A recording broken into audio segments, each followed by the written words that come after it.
Je suis tombé ici comme les cheveux dans la soupe. yisanze hano giturumbuka.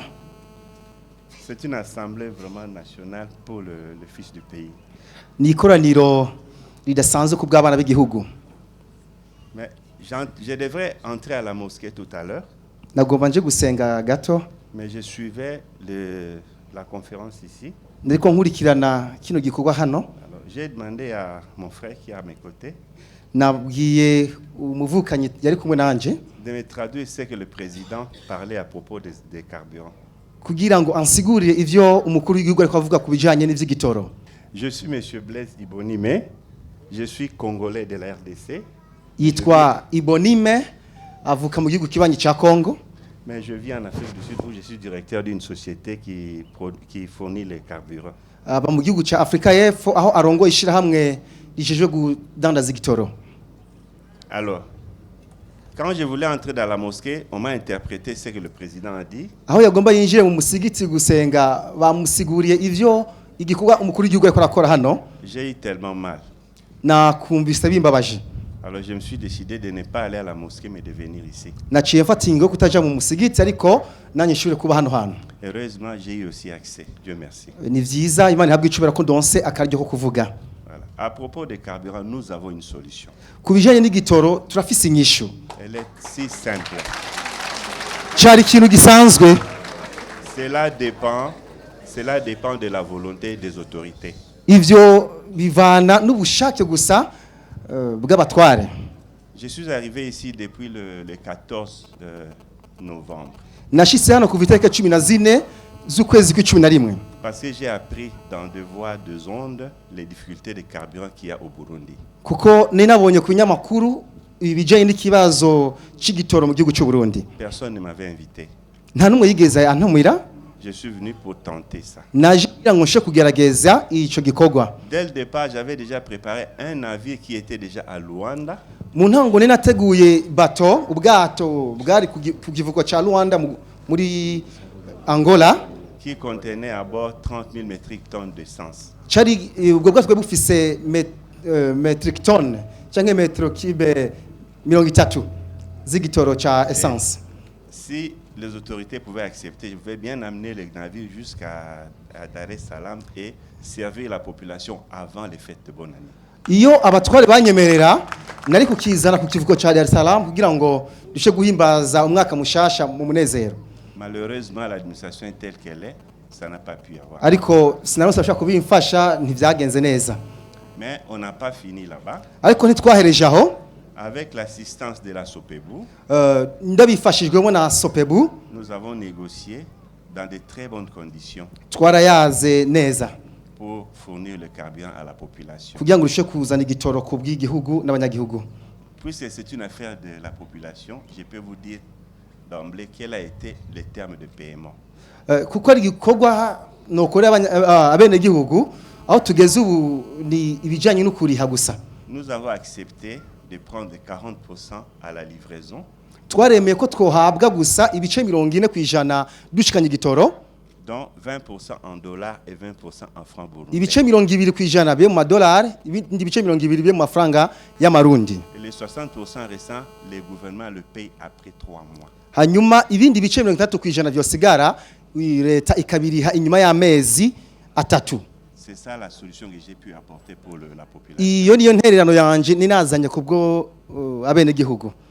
Les dossiers entre les mains des autorités, c'est à eux de décider de prendre ou de laisser, mais l'offre est là. Dossier iri mu minwe yabijejwe rero ni kubwabo cyangwa ashobora gufata ingingo kubwico gikorwa.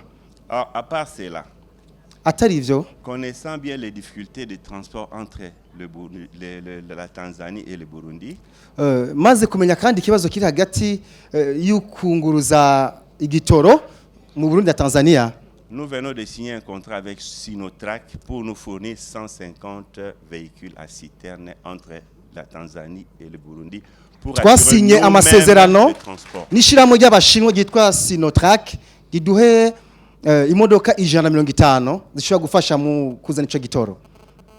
Donc nous sommes prêts pour servir la population. Turiteguye gushaka gukora igihugu. Le reste c'est entre les mains du gouvernement. Ibisigaye biri mu biganza vy'abatware. Je vous remercie. ndabashimiye. banza mumbarize abo ba mbere batangiye kuvugana ntibamwemerera bari bande? Qui a refusé de vous donner l'accès? Qui t'a... Personne n'a refusé. Tout le monde, les ministres me reçoivent en très bon terme, ils sont bien avec moi, mais sauf que l'administration est un peu lente, c'est tout. Ntabanyankiye baranyakiriye neza gusa nuko vyatevye nta nyinshi tomo bamuhaye.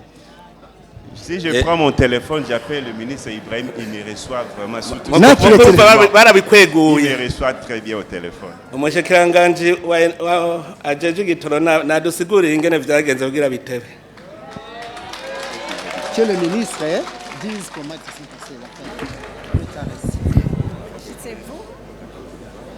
Nyecubahiro nivyo yaranshikiriye aza kunsaba ko yotuzanira igitoro, hanyuma ubwo nyene naciye ngerageza guhamagara ubujejwe ivy'igitoro kugira ngo baganire babe ko le terme zo kutuzanira igitoro atari izoza zidutevya. Kibi ca mbere, ica kabiri twaraba mbega igitoro akazokiduha mu mwanya ungana gute turavye abandi, nivyo twagerageje kwiga nawe. Hanyuma ndamurungikira ubujejwe kuraba ivy'igitoro Sopebu kugira baganire nawe. Umva ko ivyo yambwiye yuko bemeranyije yuko yoriha igice kimwe muri kuvuga 40%, 20% amarundi, ayandi tukariha amadevize. Agaca tubwira yuko kandi ayandi twariha mu mezi 3. Mugabo naho jewe nipfuza kubwanje yuko twemereye ko tworiha nko mezi 6 ko byo bavyiza gusumba kugira tumenye nabo tugo turakorana amakontra ko nawe byofasha. Ariko ubu yariko aganira na Sopebu, nuko novuga muri rusange. Murakoze cyane. Twumvirize umushikiranganje ni wafise ijambo. Nkavuga gutyo kuko mu bisanzwe twama dufise ikibazo c'amadevize. Bumva ko ahambere yari yemeye ko azoduha kuri 40% akaduhamo 20 amadevize, ayandi amarundi tukamura amarundi. Hanyuma ayo rero 60% niyo twako turavuga rero nayo mbega gute kumenga 3 mois ziritenma sere. Mugabo yari kwaganira na Sopebu kugira baduhe icigwa kinyaruka turabe ico twokorana nawe gutyo. Hama naho nyene duheze turabe ko ico gitoro twokirindira twakironka ko hari nabaza bakatubwira ngo tubahe. Ndamaze guha abantu meme kuja kwemporta, bambwiye ngo ni mumpe nje kwemporta ndakidandaza mu Burundi nongere kandi ndakire export hanze. Wamurabu uwo muntu ukabona ko neza ubwiwe ni Umurundi ari ngaha, wamurabu ukabona neza ko ayo mafaranga ntayahari, nkaca ndamuhanireka basi ndamugeze ndaguhaye amezi 6 genda utuzanire, agahera atagitoro yigeze azana. Wewe ngo nyongera kandi yandi mezi 6 nivyo turimo kubona ko harimo utuntu tw'uburiganya, tuvuga dutireka dukora no tuba tubona ko ashoboye kugira ngo igihugu kironke akoyoke. Murakoze. Reka bwa mbere reka ndamushimire ko yafashe iyo ntumbero yo kuza kugira ngo nawe aterere kugira ngo ikibazo c'igitoro gitorerwe umuti mu gihugu. Turazi yuko abari baravyifatiye mu ntoki ari bo babigwanya mu bwenge, turabizi. Nico gituma mu bisanzwe ubutwe ntadushaka umuntu ari we yigarurira ivy'igihugu ari umwe. Liberalisme itegereza kubaho. Aba rero baza baragwanya umuntu wese agiraze no mu bisata vy'igihugu urasanga bahiga biturire ngo ntimwemerere uwundi, ntimwemerere uyu. Hariho abavuga ngo bagira bakizane baje gusa kugira ngo badusamaze, tugasamarira kuraba tukarindira tukabura kubera hariho umuntu aba yarabagize ati basamaze uvuge kuzozana mugakira amahera.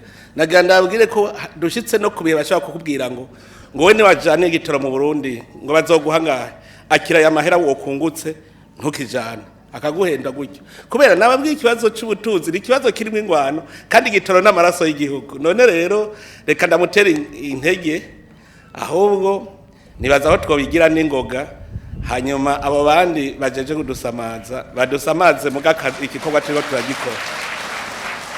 murakoze cyane. Radio